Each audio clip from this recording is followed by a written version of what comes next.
fork, I don't know, you can correct me on this, is, well, broadly ideas for scaling. Yes. And more specifically, sort of layer 2 or layer 1 and 2 intersection ideas of how to achieve scaling. And at the core of that is the idea of sharding. So first, what is sharding? Okay. So there's two major paradigms for scaling blockchains, right? As you said, layer 1 and layer 2. And layer 1 basically means make the blockchain itself capable of processing more transactions by having, some mechanism by which it can do that, despite the fact that there's a limit to the capacity of each participant in the blockchain. And then layer 2 says, well, we're going to keep the blockchain as is, but we're going to create clever protocols that sit on top of the blockchain that still use the blockchain and then still kind of inherit things like the security guarantees of a blockchain. But at the same time, a lot of things are done off-chain, and so you get more scalability that way.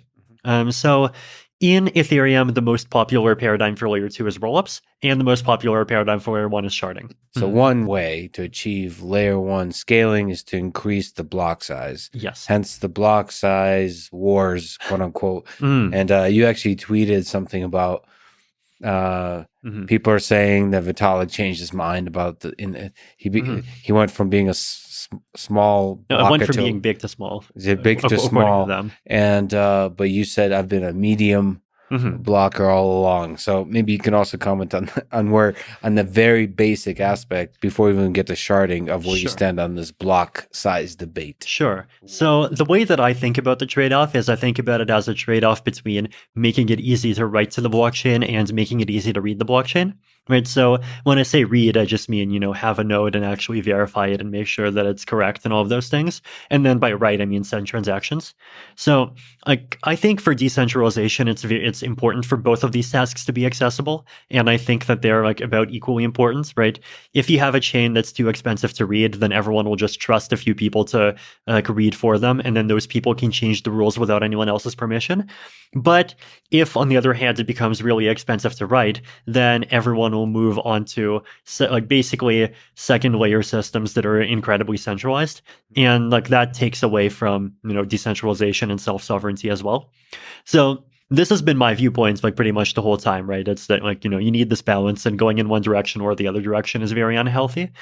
In the Bitcoin case, basically what happened was that Bitcoin originally, at the very beginning, it didn't really have a block size. It just had an accidental block size of 32 or a block size limit of 32 megabytes, because that just happens to be the limit of the peer-to-peer messages. But then, interesting. I didn't even know that part. Yeah, but then Satoshi back in 2010 was worried that even 32 megabyte blocks would be too hard to process, so he put the limit down to 1 megabyte. And I think by put, you mean sneaked in there? Yeah, just made an update to the Bitcoin software that made blocks bigger than one. I think it's 1 million bytes invalid. And I think the impression that most people had at the time is that, this is just a temporary safety measure. And over time, as we become more confident in the software, that limit would be raised somewhat. But back then, when the actual usage of the blockchain started going up, and then it started going up first to 100 kilobytes per block, then to 250 kilobytes per block, then to 500 kilobytes per block, there started kind of coming out of the woodworks this opinion that no, that limit should just not be increased. And then there were all of these attempts at compromising, right? First there was a proposal for 20 megabyte blocks. Then there was the 248 proposal, which is a bit ironic because the 248 proposal started off being a small block negotiating position. But then when the big block people came back and said hey, aren't we going to do this? They're like, oh, no, we don't want the block size increases anymore.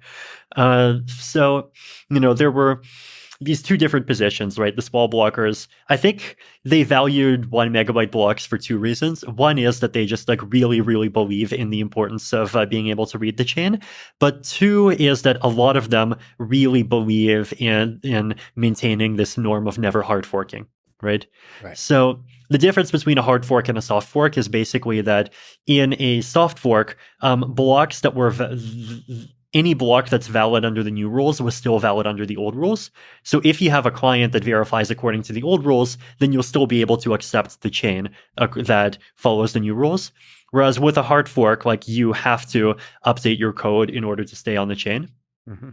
And look, they have this belief that, soft forks are kind of either less coercive than hard forks, which, by the way, I completely disagree with. I actually think soft forks are more coercive because, like, basically they force everyone who disagrees to sort of go along by default.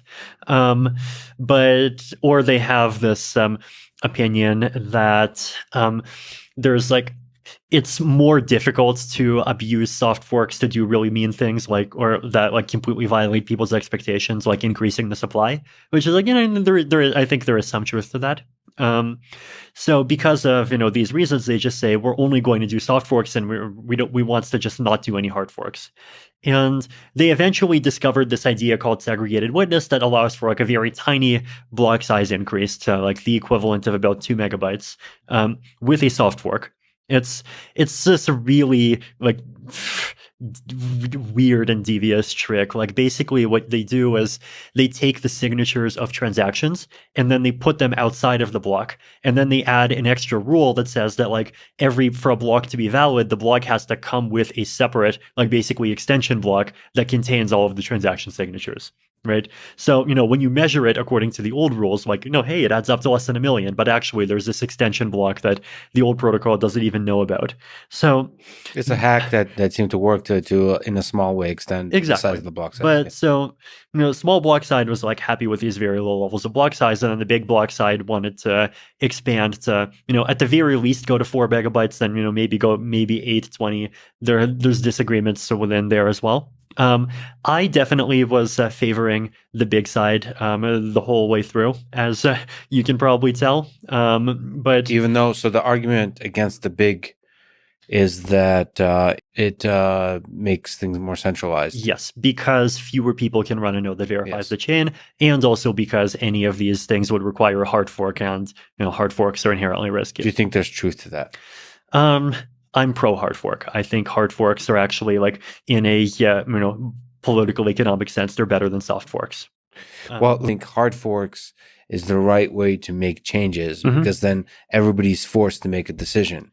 Right. Do you accept this change or not, as opposed to ideas being sneaked in behind the door and and the decision is forced on you? Exactly.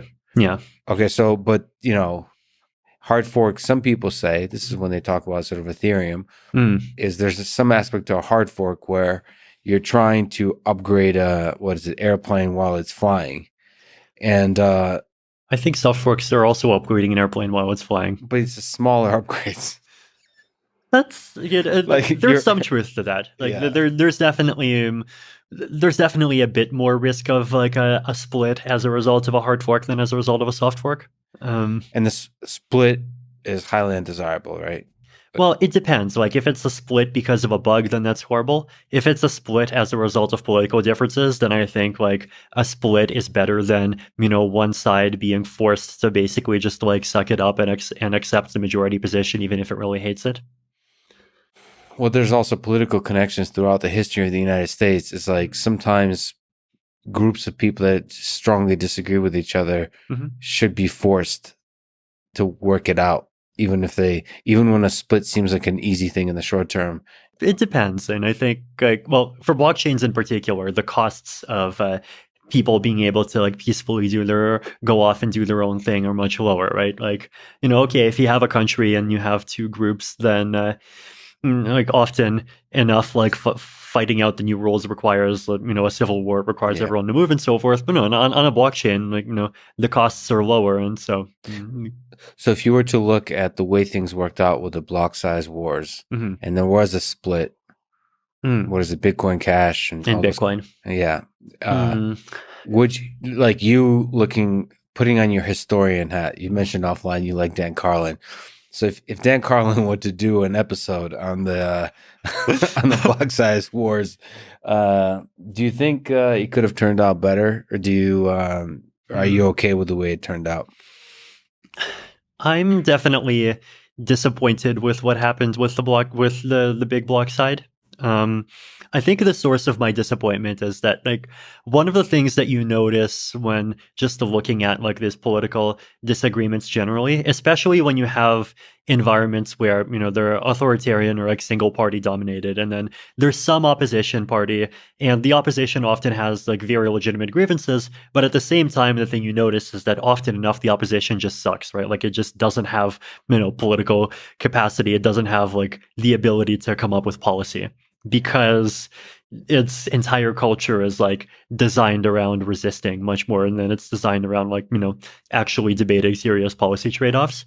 And I worry, or I guess not so much worry because it's already happened. I unfortunately think that Bitcoin Cash ended up being a victim of this, right? Like, first, there was a split with Bitcoin Cash, and then, of course, Craig Wright came in, and Craig Wright was this basically scammer who just keeps on pretending that he is Satoshi Nakamoto, the inventor of Bitcoin. Hey, Craig Wright's legal team, do you hear me? Yes, I still think your client is a scammer, so sue me.